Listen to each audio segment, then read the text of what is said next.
Silakan Pak Azwar. Assalamualaikum warahmatullahi wabarakatuh. Waalaikumsalam warahmatullahi wabarakatuh, Pak. Terima kasih Pak Fazli. Pertama adalah pertanyaan atau dari Pak Nofri Latif, yang beliau ini adalah Ketua Surau Sydney Australia. Hal ini saya betul-betul bangga nih Pak. Sebab alun-alun mau mendengar surau-surau di luar negara ya. Yang suatu bangunan, suatu gedung yang dimaksudkan tidak lain seperti surau-surau awak di Minangkabau. Tadi ambo mengecekkan, ambo tidak mungkin surau Peko dulu ambo ya di itu Yuwana kami 10 orang dek bapak mande. Itu Yuwana keras sekali. Tetapi memang selain daripada untuk mendidik mandiri, ambo jaga lauk dulu Pak. Jaga kayu bakar segala macam. Tapi tetap tiap sebulan sekolah harus pergi ke surau. Surau kami namanya di Matuai ya. Nah, di surau itu dan ambo rasukan yaitu penciptaan manusia dan ambo cerituan tadi 3 komponen dan diajaran dan dirasukan di dalam surau itu di dalam peradu ilmu ya. Pertama the spiritual quotient, kecerdasan spiritual, kecerdasan emosional, akhlak budi pekerti, adat istiadat lain-lain, kecerdasan intelektual. Tetapi di samping itu di surau itu jo diajar wak, sebab manusia itu kan tadi sudah nyatakan manusia adalah jiwa yang menggunakan badannya soalan.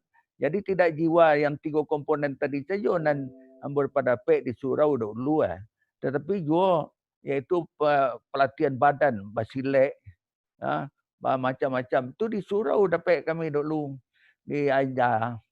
Itu nan kok dapat dan itu ambo kembangkan juga kini ambo membangun di surau namanya Nurul Ikhlas di Padang Panjang Usangka.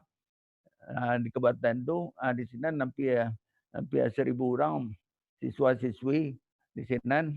Di sini ambo tambah jo tambahan bahasa 5 macam.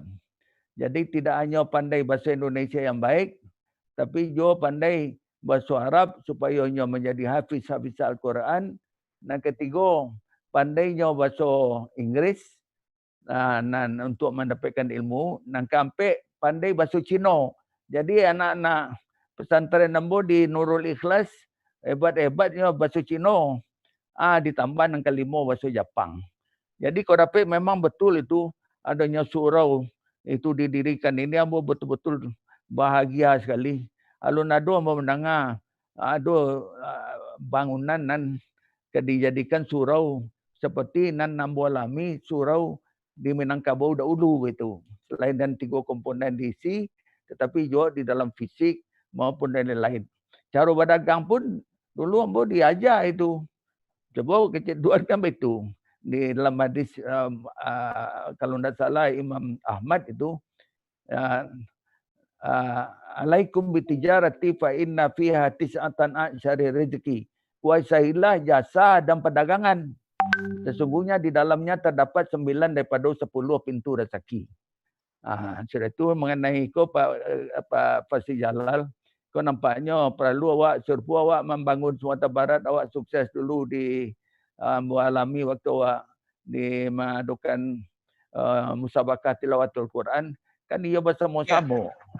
Itu kau dapat tolonglah diimpun harapan daripada masyarakat awak nan Sydney kini, kau dapat walaupun seketik demi seketik nan dirantau nan diadu di siko bergotong royong awak membantu. Sekian saja. Baik. Terima kasih. Assalamualaikum warahmatullahi wabarakatuh. Waalaikumsalam warahmatullahi wabarakatuh. Terima kasih banyak Pak Azwar. Kami doakan Pak Azwar panjang umur dan tetap memberi pencerahan kepada kita-kita dan masyarakat Indonesia, Pak. Kami lapih ya Pak untuk istirahat dan sekali lagi kita berikan rasa terima kasih dan penghormatan kita kepada Pak Azwar Anas.